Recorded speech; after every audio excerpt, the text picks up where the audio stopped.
ಅದಕ್ಕೆ ತಂದೆ ತಾಯಿ ಈಗ ಯುವಕರಿಗೆ ಸ್ವಚ್ಛವಾದ ಮನಸ್ಸು ಕೆಲವರಿಗೆ ಇರಬಹುದು, ಯಾವಾಗ ಮನಸ್ಸು ಕೆಡುತ್ತದೆ ಹೇಳಲಿಕ್ಕಾಗುವುದಿಲ್ಲ. ಕೋತಿ ಅದು ಮನಸ್ಸು.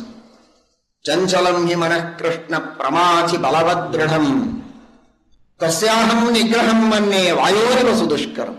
ಮಹಾಚಂಚಲವಾದದ್ದು ಮನಸ್ಸು. ಯಾವಾಗ ಮನಸ್ಸು ಕೆಡುತ್ತದೆ ಹೇಳಲಿಕ್ಕೆ ಬರೋದಿಲ್ಲ, ಯಾವಾಗ ಆಕರ್ಷಣೆಗೆ ಒಳಗಾಗ್ತಾನೆ ಹೇಳಲಿಕ್ಕೆ ಬರೋದಿಲ್ಲ. ಅದಕ್ಕಾಗಿ ಮೊದಲೇ ಈ ಪುಣ್ಯದ ಬಂಡವಾಳ ನಮ್ಮಲ್ಲಿರಬೇಕು.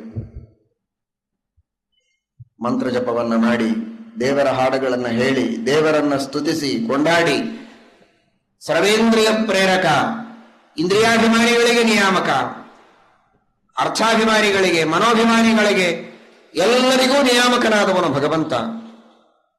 ನಮ್ಮ ಇಂದ್ರಿಯಗಳು ವಿಷಯಗಳ ಕಡೆಗೆ ಓಡಿ ಹೋಗೋದು ಇಂದ್ರಿಯಾಭಿಮಾನಿ ದೇವತೆಗಳ ಪ್ರೇರಣೆಯಿಂದ. ಆ ಇಂದ್ರಿಯಾಭಿಮಾನಿ ದೇವತೆಗಳಿಗಿಂತಲೂ ಉತ್ತಮರು ಅರ್ಥಾಭಿಮಾನಿ ದೇವತೆಗಳು.